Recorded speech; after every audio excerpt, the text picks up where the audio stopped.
News 7 Tamil நேயர்களுக்கு வணக்கம். நீங்க பார்த்துட்டு இருக்கிறது பொன்னேரி வேலம்மாள் போதி கேம்பஸ் வழங்கும் அறிவுக்கோடு நிகழ்ச்சி. இன்னைக்கு நம்ம ஜெருசலேம் காலேஜ் ஆஃப் இன்ஜினியரிங்ல தான் இருக்கோம். தினேஷ். சரண்யாவா? ஆமா, நான் சரண்யா தான். நீங்க யாரு? வாங்க போலாம். எங்க போலாம்? தினேஷ் தான் அனுப்பிச்சு விட்டாரு. எதுக்காக? ஷோ பண்ண தானே போறீங்க? ஆமா, இது என்ன ப்ரோகிராம்னு தெரியுமா? அறிவு கொழுந்து. யாரோட விளையாண்டு இருக்கோம்? காலேஜ் ஸ்டூடண்ட்ஸோட விளையாட போறோம் நம்ம. இப்ப காலேஜ் போணுமா? ஆமா. முன்னாடி போங்களே, வரேன் நானு. எங்க போறீங்க? காலேஜ். நான் உங்களை பார்த்தாவே தெரியுது, மழைக்கு கூட காலேஜ் பக்கம் ஒதுங்கி இருக்க மாட்டீங்கன்னு. ஊர்ல மழை பெய்யலமா? சரி பரவாயில்ல, விடுங்க. சிக்கிட்டீங்க, வாங்க ப்ரோகிராமுக்கு போயிடலாம். அப்படியா? சரி, பை தி வே, என்னுடைய பேர் அரவிந்த். இன்னைக்கு இந்த நிகழ்ச்சியை இவங்களோட சேர்ந்து நானும் ஹோஸ்ட் பண்ண போறேன். வாங்க இன்னைக்கு ஜாலியாக போவோம்.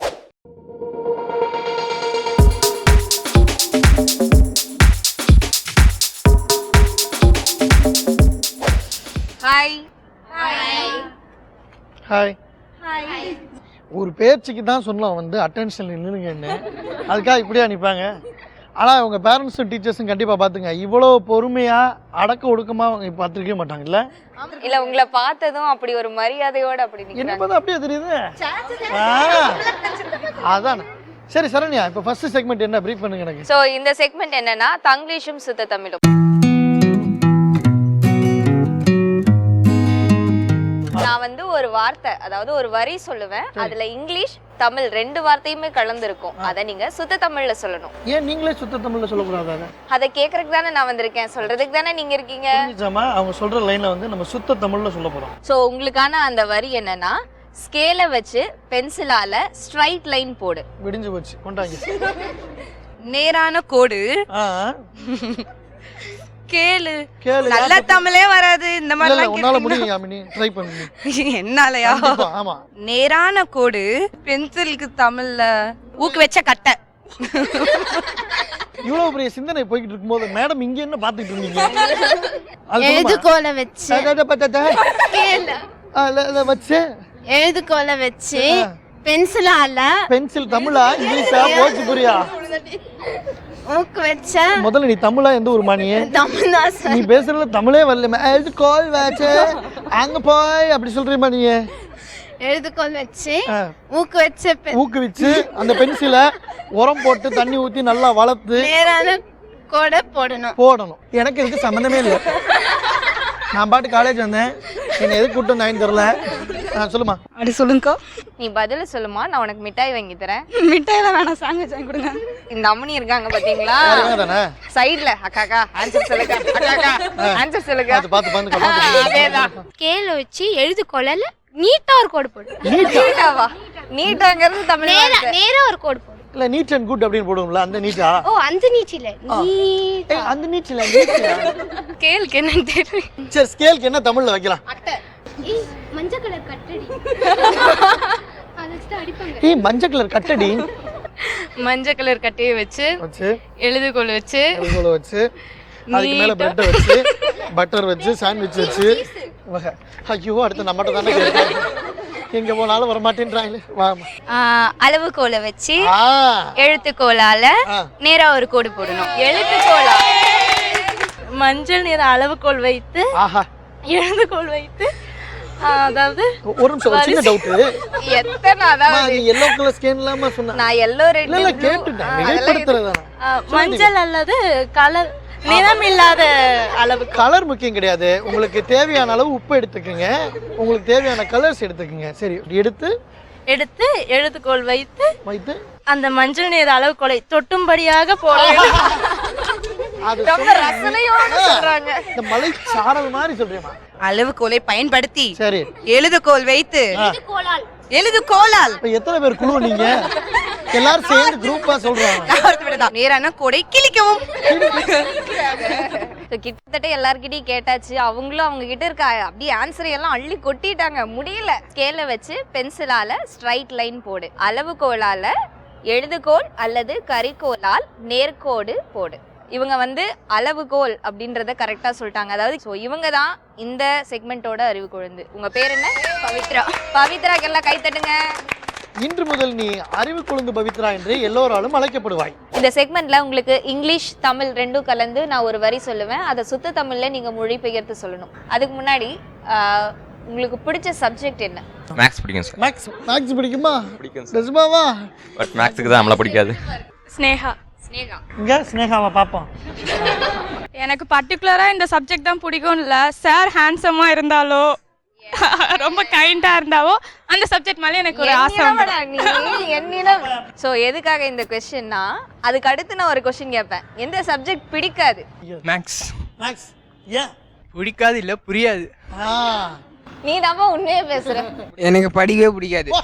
சும்மா ஒரு டிகிரி வாங்கிறதுக்காக தான் நானே வந்திருக்கேன். போகலாம், வீட்டுக்கு போகலாம். எல்லாரும் கேமராவை தூக்கி வீட்டுக்கு போவோம். எனக்கு ஸ்போர்ட்ஸில் தான் இன்ட்ரெஸ்ட், படிப்பு இன்ட்ரெஸ்ட். என்ன மாதிரி ஸ்போர்ட்ஸ்? கிரிக்கெட். கிரிக்கெட். ஸோ எதுக்காக இந்த கொஸ்டின் கேட்டேன் அப்படின்னா, உங்களுக்கு இது சம்மந்தப்பட்ட ஒரு வரியை தான் நான் கொண்டு வந்திருக்கேன். ஸோ மேக்ஸ்னா நிறைய ஸ்டூடெண்ட்ஸ்க்கு அலர்ஜி. இதை வந்து சுத்த தமிழில் சொல்லணும். கணிதம் மிகவும் கடினமானது. மிகவும் கடினமானது. நான் அதை கேட்கலையே. நான் சொன்னது மேக்ஸ்னா நிறைய ஸ்டூடெண்ட்ஸ்க்கு அலர்ஜி. அலர்ஜினா அலர்ஜின்னா எப்படிமா வருங்களா? அது இங்கிலீஷில் தெரியுது, தமிழில் தெரியல. கணிதம் என்றால் எல்லா மாணவர்களுக்கும் மிகவும் ஒரு கொடிய நோய். கொடிய நோய். இங்க நிக்கிற கூட்டத்துக்கும் எனக்கும் சம்பந்தமே இல்லைங்கிற மாதிரி அந்த பக்கமா வேற காலேஜ் ஷூட்டிங் நடக்குதுன்னு பார்க்கலாம். கணிதம் என்றால் நிறைய மாணவர்களுக்கு பயம். அவ்வளோவா சரி, அலர்ஜினா பயம்னா, ஃபியர்னா என்ன சொல்லுவீங்க? கணிதம் எல்லாருக்கும் ஒரு விஷம் ஒரு பெரிய நோய், விஷம் பரவும் நோய். பாக்டீரியா. பாக்டீரியா. உன் மனசுல இருக்கிறதெல்லாம் நீ அள்ளி அடிச்சு விடுறா. கணிதம் என்றால் பல மாணவர்களுக்கு. வைரமுத்து மாதிரி ஆரம்பிச்சிருக்கீங்க. கணிதம் என்றால் நிறைய மாணவர்களுக்கு. அப்புறம் அந்த ஒரு வார்த்தை வரலாம். அங்கதான் பிரச்சனை, அங்கதான் அலர்ஜி. அலர்ஜி இது நான் கேள்விப்படாத வார்த்தையா இருக்கணும். அலர்ஜி நீ கேள்விப்பட்டது இல்ல? போய் சொல்லாத. இங்க திரும்ப, அங்க திரும்ப. அலர்ஜி இல்லைனா இல்லையா? என் பேர் சங்கீதா. சங்கீதா. அடுத்த வார்த்தை சொல்லிடாத. வேணாம், கவுண்டர் வேணாம். கணிதம் என்றால் நிறைய மாணவர்களுக்கு ஏற்றுக்கொள்ளாது. ஏற்றுக்கொள்ளாது. உடம்புக்கு ஏற்றுக்காது. உடம்புக்கு ஏற்றுக்காது. வயிற்றுப்போக்கு வரும், காய்ச்சல் வரும், ஜலதோஷம் வரும். இப்படி நினைக்கிறியா? பெஸ்ட். அதான் நல்லது. கணிதம் என்பது ஒரு அல்லுன்னு சொல்லுவாங்கல்ல, அல்லு. அந்த மாதிரி அதான் நெருங்கி வர்ற அந்த அல்லே பிடிக்குதுன்னு சொல்லுவோம்ல, அந்த அல்லு. அல்லு அவ்வாமைன்னு சொல்லுவாங்க சில பேர். அதாவது நெருங்குற நீ சொல்லு. கணிதம் என்பது அனைவருக்கும் அவ்வாமை. அவ்வாமை. கணிதம் அதிகபட்சமானவர்களுக்கு ஒவ்வாத ஒரு பாடம். ஒவ்வாமை. நிறைய அந்த இங்கிலீஷ் படம் டப்பிங் பார்ப்பேன்னு நினைக்கிறேன். ஆடா கடவுளை, என்னால நம்ப முடியலன்னு எக்ஸ்ட்ரா போட்டு விட்டுட்டே இருக்கீங்க. நான் என்ன கொஸ்டின் கேட்டிருந்தேன்னா, மேக்ஸ்னா நிறைய ஸ்டூடெண்ட்ஸ்க்கு அலர்ஜி. அதோட சுத்த தமிழ் என்னன்னா, கணிதம்னா நிறைய மாணவர்களுக்கு ஒவ்வாமை. ஸ்ரீதேவி வந்து அதை கரெக்டாக சொல்லிட்டாங்க. இருந்தாலும் வந்து தம்பியோடைய பதில் இருந்து அவங்க அதை கரெக்டாக பிடிச்சிருக்காங்க. தம்பி அந்த அவ்வாமை இந்த ஒவ்வாமை ஒன்று சேர்ந்துருச்சா? உங்க ரெண்டு பேத்துக்கும் கைத்தட்டலாமா?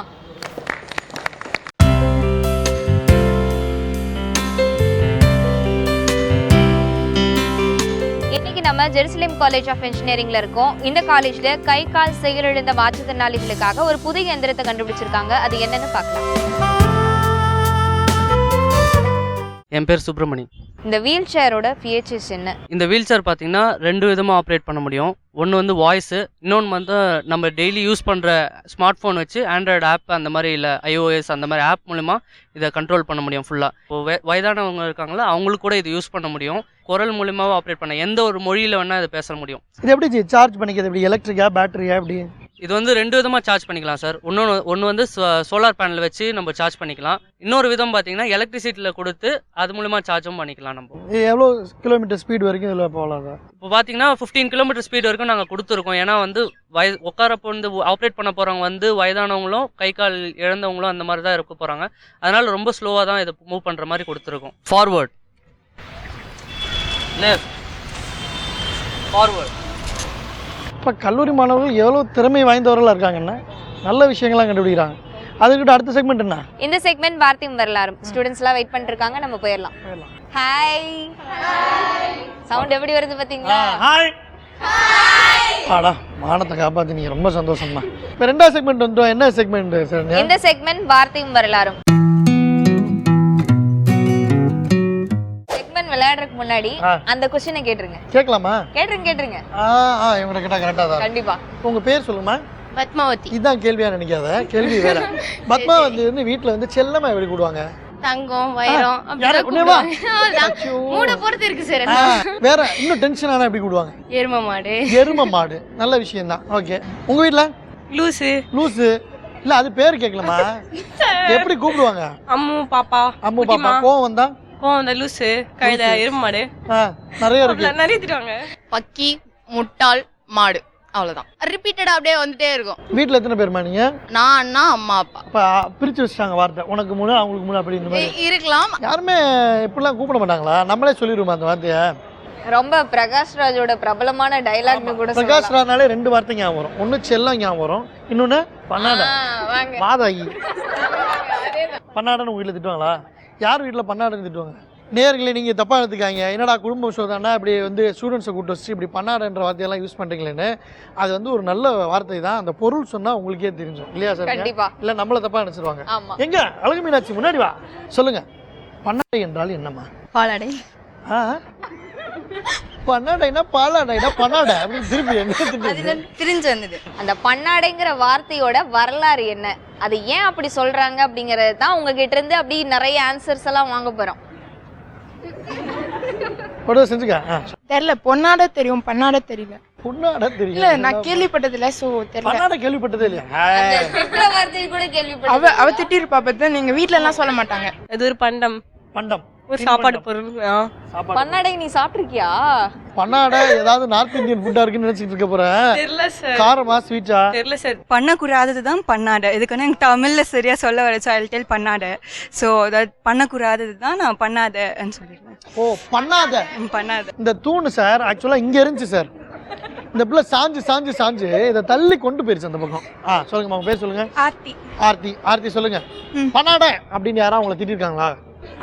நிறைய பேர் திட்டிருக்காங்க. கேட்டுக்க, ஒவ்வொன்றா வருது பாரு. என்ன காரணம்? என்னமா பண்ணாடனா என்ன தெரியலையே. அது பண்ணாடைக்கு ஆக்சுவல் மீனிங்லாம் தெரியாது. பட் என் ஃப்ரெண்டை திட்டும் போது வந்து பண்ணாடன்னு திட்டிட்டு பண்ணாதன்றவேன். அவ்வளவுதான். அப்படி மாத்திரு. யாரு ஃப்ரெண்ட்? விம்மி. விம்மி இங்க இருக்கா? இல்ல, அவ இன்னைக்கு லீவு, உடம்பு சரியில்லை. ஏன் விம்மி இன்னைக்கு லீவு போட்ட நீ?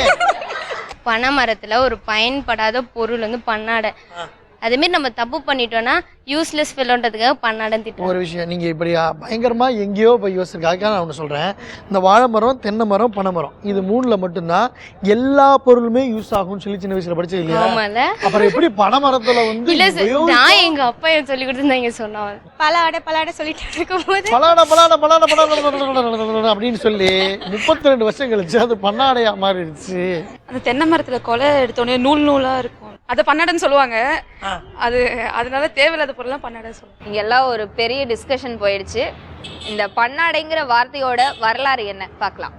பண்ணாடை தென்னை மரத்தின் அதிகம் பயன்படாத ஒருவித வலை போன்ற பகுதி, அதுவும் கூட வடிகட்ட பயன்படும். ஸோ இந்த வார்த்தையை கரெக்டா இங்க சொன்னது யாருன்னா இவங்க 2 பேரும் டிஸ்கஸ் பண்ணி கண்டுபிடிச்சிருக்காங்க. இங்க ஒருத்தவங்க பனைமரம்னு சொன்னாங்கல்ல, நாங்களும் வருவோம்ல. ஆமா, ஆனா அது எதுக்குமே யூஸ் ஆகாதுன்னு சொல்ல முடியாது.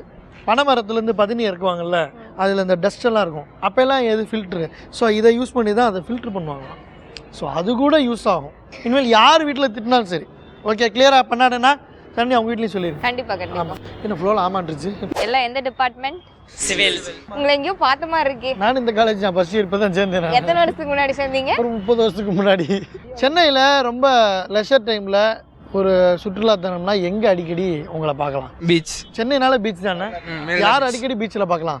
தனியா உங்களில் கேட்குறேன். தனியா பீச்சில் யாரை பார்க்கலாம்? சுண்டல் வியாபாரி. உன்னை பார்க்க முடியாதா? நீங்கள் யாரும் பீச்சுக்கு போக மாட்டீங்களா? சரி, பீச் அப்படின்னாலே உங்களுக்கு என்னெல்லாம் ஞாபகம் வரும்? சுண்டல் ஞாபகம் வரும். வேற என்ன ஞாபகம் வரும்? Light house. Very good. இது எவ்வளவு அறிவு கொழுந்து நீ. இப்ப இந்த செக்மெண்ட் என்னன்னு பார்த்தோம்னா வார்த்தையும் வரலாறும். கலங்கரை விளக்கம் அந்த பேர் ஏன் வந்தது? அதாவது நைட் டைம்ல சரியா செயலர்ஸ்க்கு சரியா லைட் தெரியாது, வெளிச்சம் தெரியாது, எந்த இடத்துல லேண்ட் இருக்கு, எங்கேயாவது போய் இடிச்சுக்குவோமா, இல்ல அந்த இடம் தண்ணி தான் இருக்கான்னு சரி அவங்களுக்கு தெரியாது. ஸோ அவங்களுக்காக ஒரு லேண்ட்மார்க் காட்டணும் அப்படின்ற போது ஒரு ஹைட்டான இடத்துல ஒரு லைட் வச்சா அவங்களுக்கு கொஞ்சம் ஈஸியா இருக்கும், பார்த்துட்டு வருவாங்க அப்படின்ட்டு. இப்போ நீ சொன்ன விளக்கமா கலங்கரை விளக்கம்னா என்ன அப்படின்னு சொல்லிட்டேன். நான் ஏன் அந்த பேர் வந்துச்சுன்னு சொல்றேன். அந்த கலக்கத்தை விளக்குறதுனால கலங்கரை விளக்கம். குழப்பமா இருக்குல்ல. I am basically English student. I don't know that. Akash. Akash from Switzerland, right? Yes, yeah. Okay, நீங்க இங்கிலீஷ்லயே சொல்லலாம். கலங்கரை விளக்கம்னா என்ன சார்? Lighthouse. Lighthouse என்ன தமிழ்ல? கலங்கரை விளக்கம். ஏன் கலங்கரை விளக்கம்னு பேர் வச்சாங்க? அது தெரியலையே. ஏய் தெருல மட்டும் சுவிட்சர்லாந்துல வருதா உனக்கு? கலைஞரை விளக்கம் வந்து கலைஞரையா வச்சுதான் இருக்கும். டேய் தம்பி, நோ பாலிடிக்ஸ்ரா. கலைஞர் விளக்கம்னு அவர் எழுதினாரு. ஓகே. தீவிரவாதிகள் கடல் வழியா வந்தனா பஜக்னி தூக்குது. லைட் ஹவுஸ் எதுக்கு யூஸ் ஆகுதோ யூஸ் ஆகலையோ பச்சக்குன்னு தூக்குறதுக்கு தான் சொல்லி கன்னியாகுமரி அஜித் சொல்றாப்ல. என்னம்மா முடிவு வரலாம்? அந்த ப்ளூ சட்டை இருக்காரு பாருங்க, அவனை கூப்பிடலையா ஓரமா நின்று சரண்யாவ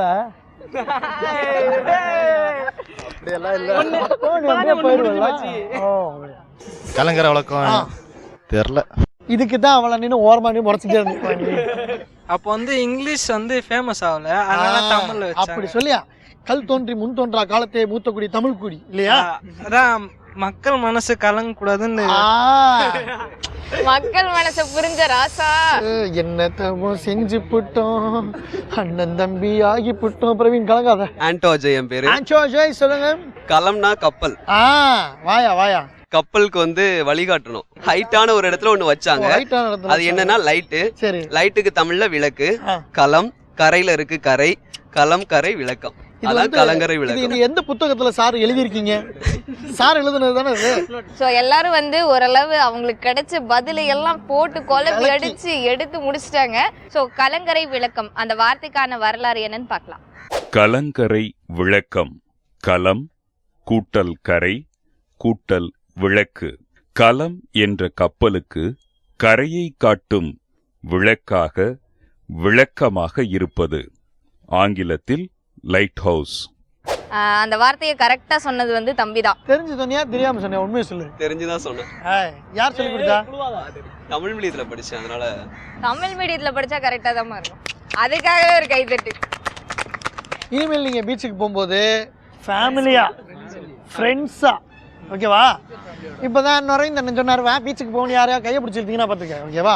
குடும்பத்தோடையோ ஃப்ரெண்ட்ஸோடையோ போகும்போது லைட் ஹவுஸை பற்றி யார் என்னன்னு கேட்டாங்கன்னா உடனே நீங்கள் ஆட்டோ மாறி அந்த பதிலை அங்கே இருக்கவங்கள்ட்ட அப்படியே விலைக்கு சொல்லிடணும். அரவிந்த் கூப்பிட்டாருன்னு ஒன்னே எல்லாம் திபு திபு திபுன்னு ஓடி வந்துட்டீங்க.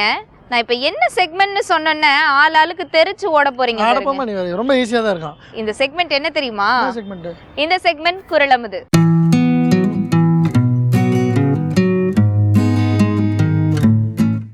ஃபர்ஸ்ட் நான் ஒரு க்ளூ கொடுப்பேன். அந்த க்ளூவை வச்சு அந்த குரலை கண்டுபிடிச்சு அதுக்கப்புறம் நீங்க பொருள் சொன்னா போதும். ரொம்ப குரலே கொடுத்தாலும் இங்க கண்டுபிடிக்க போறது இல்ல. நீ க்ளூ வேற கொடுத்து குரல் கண்டுபிடிக்க சொல்லு. இருக்கட்டும். சரி, அதுக்கு முன்னாடி ஒரு ஜெனரல் क्वेश्चन. சோ ஒரு ஃப்ரெண்ட்ஷிப் அப்படிங்கிறது எப்படி இருக்கணும்? ஃப்ரெண்ட்ஷிப் வந்து லைஃப் லாங் கூட இருக்கணும். அவங்களோட ஃபீலிங் ஷேர் பண்ணிப்போம். கேண்டீன் போனால் வாங்கி தருவாங்க. இதை தான் நீ ஃபர்ஸ்ட் சொல்லிருக்கணும். சோ அந்த குரல் என்ன அப்படின்னா, நகுதற் பொருட்டன்று நட்பு மிகுதிக்கண் மேற்சென்று இடித்தற் பொருட்டு. இந்த குரலோட விளக்கம். போட்டி போடாதீங்க. நான் ஃபர்ஸ்ட் சொல்றேன். யார் ஃபர்ஸ்ட் வரேன்? இப்படி வச்சுக்கோ. சரண்யா வந்து ஒவ்வொரு வார்த்தையா சொல்லுவாங்க, நீ ஒவ்வொன்றா வந்து விளக்கு. நகுதற் பொருட்டன்று நட்பு. நீ சொல்லு. நகமும் சதையும் எப்படி ஒன்னா இருக்கோ அது மாதிரி நட்பு வந்து ரெண்டு பேரும் நிறைய இருப்பாங்க. மிகுதிக்கண் மேற்சென்று இடித்தற் பொருட்டு. என்னதான் நம்ம மேலேயே போயிட்டாலும் மேல வருதல மிகுதிக்கண் மேல் சென்று. இப்போ ஒரு நன்மை இருந்தா நம்மளால தாங்க முடியுமா? அவ்வளவு தூரம் போயிடுச்சு. மேல் சென்று, அதனால மேல் சென்று போனாலும் உள்ளே இருக்கும். என்ன ஃப்ரெண்ட் செத்து போயிட்டா விளையாண்டு சிரிச்சுட்டு இருக்காங்க. ஏய் தோழி அடி நீங்களா அழுகுறாங்க. இதான் நட்பு. கவலைப்படாதீங்க, நான் இருக்கேன்னு சொன்னதுக்கப்புறம் ரொம்ப அழுகிற மாதிரி தெரியுது. இப்போ நான் கண்ணுங்கிறது விழி இமெல்லாம் இருக்கு. ஸோ வந்து ஒரு தூசு பட்டுச்சுன்னா வந்து கண்ணில் வந்து விழும். இமைங்கிறது என்ன பண்ணுன்னா கண்ணிலேருந்து தூசு எடுத்து விடும். ஸோ ஒரு ஃப்ரெண்ட் வந்து நம்ம கஷ்ட காலத்துலயும் சரி. இதை மட்டும் திருவள்ளுவர் கேட்டாரு, எழுத்தாணி வச்சு கண்ணிலேயே குத்திடுவார். அரவிந்த், நம்ம திருவள்ளுவர் எழுதின திருக்குறளோட அர்த்தத்தை கேட்டோம். இவங்க அவங்க எழுதின குறளோட அர்த்தத்தை சொல்லிக்கிட்டு இருக்காங்க. கான்டாக்ட் லென்ஸ் வரைக்கும் உள்ள போயிருச்சுங்க. ஆமா. சோ இங்க இருக்க யாருமே அந்த குறளையும் ஒழுங்கா சொல்லல, அதுக்கான பொருளையும் ஒழுங்கா சொல்லல. இப்ப அந்த குறள் என்ன, அதுக்கான பொருள் என்ன அப்படிங்கறத பார்க்கலாம். நகுதற் பொருட்டன்று நட்பு மிகுதிக்கண் மேற்சென்று இடித்தற் பொருட்டு. நட்பு என்பது சிரித்து மகிழ்வதற்கு மட்டுமல்ல, ஒருவர் தவறு செய்தால் அதை எடுத்துக்காட்டி இடித்து திருத்துவதற்கே நட்பு. உங்களுக்கான அடுத்த குறளுக்கான க்ளூ என்னன்னா, யாரை பார்த்து திருவள்ளுவர் இருந்தா என்ன இறந்தால் என்ன அப்படிங்கிறார்? கை கால் இருந்தும் உழைச்சி சம்பாதிக்காதவங்கள நீங்களா இருந்தா என்ன இல்லனா இல்லன்னு சொல்றாரு. நான் குறள் சொல்றேன், அதுக்காக பொருளையாவது நீங்க ட்ரை பண்ணுங்க. செவியின் சுவை உணரா வாய் உணர்வின் மாக்கள் அவியினும் வாழினும் என். சைவ உணவாக இருந்தால் உடனே வாயில் தோணுனே ஃபோன் பண்ணி சொன்னோன்னா அவங்க அவியலும் இதை அவியல் பொரியல் எல்லாமா திருவள்ளுவர் சொன்னாரு? அவியல் ஏதாவது சொன்னீங்களா நீங்க? ஆமாம் எதை சொன்னாங்க. ஏதோ மக்கள் அவங்க வீட்டில் அவியல்னாங்கல்ல. செவி வழியா நல்ல வார்த்தையில கேட்காம வாய் சுவையை மட்டும் பார்க்குறவங்கள வந்து ஏன் வாழறீங்கன்னு திருவள்ளுவர் கேட்டிருக்காரு. அரவிந்த் கூட்டு பொரியல் அவியல்னு எல்லாம் தயாரிச்சு முடிச்சிட்டாங்க. ஸோ நம்ம இப்போ போய் இவங்க சொன்ன அவியல் பொரியல் எல்லாம் விட்டுட்டு அந்த குறள் என்ன அதுக்கான பொருள் என்ன அப்படின்னு பார்க்கலாம்.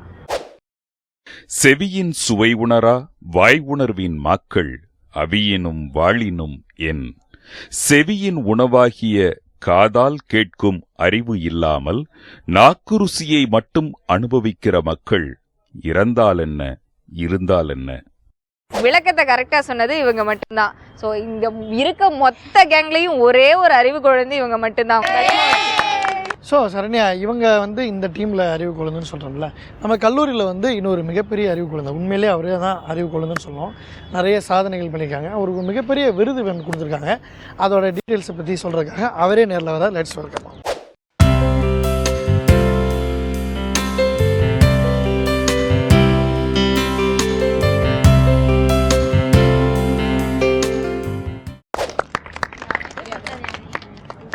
வணக்கம், உங்கள் பேர் சொல்லுங்கள். வணக்கம், நான் ஜி நவீன்குமார் பேசுகிறேன். ஜெர்சன் பொறியியல் கல்லூரியில் 2012 படிச்சுட்ருக்கேன். 2013ஆம் ஆண்டுலேருந்து நாட்டு நல்பணி திட்டம் என்ற சேவை மூலமாக மக்களுக்கு சேவை செஞ்சிட்ருக்கேன். அப்புறம் நிறைய பிளட் டொனேஷன், ட்ரீ பிளான்டேஷன், நிறைய awareness activities, road safety, AIDS awareness, மழைநீர் சேகரிப்பு. ரீசெண்டாக சென்னை ஃப்ளட் வந்ததுன்னு எல்லாருக்கும் தெரியும். அதில் வேளச்சேரியில் நான் ஆர்மி கூட சேர்ந்து ஒர்க் பண்ணிகிட்டு இருந்தேன். டெல்லியில் யூத் அஃபேர்ஸ் மினிஸ்ட்ரி என்னை ரெகனைஸ் பண்ணி இந்தியாவில் 37 லட்சம் மாணவர்கள்லேருந்து 31 பேருக்கு இந்த அவார்டு கொடுத்துருக்காங்க. இது இல்லாமல் எனக்கு கொடுத்தது யாருன்னு கேட்டால் குடியரசுத் தலைவர், இந்தியாவின் முதல் குடிமகன். இதான் சர்டிஃபிகேட். டாக்டர் அப்துல் கலாம் அவர்கள் சொன்ன மாதிரி இளைஞர்கள் கையில தான் இன்றைய இந்தியா இருக்கு. ஸோ அதுக்கு தகுந்த மாதிரி பல சாதனைகளை செஞ்சு நம்ம மோல்ட் பண்ணிக்கணும். அதே போல இந்தியாவையும் அதற்கு தகுந்த மாதிரி நம்ம வளமா மோல்ட் பண்ணணும். ஸோ அடுத்த வாரமும் இதே மாதிரி பல திறமையான ஜாலியான ஸ்டூடெண்ட்ஸோட உங்களை சந்திக்கும் வரை உங்களிடமிருந்து விடைபெறுவது சரண்யா, அரவிந்த் மற்றும்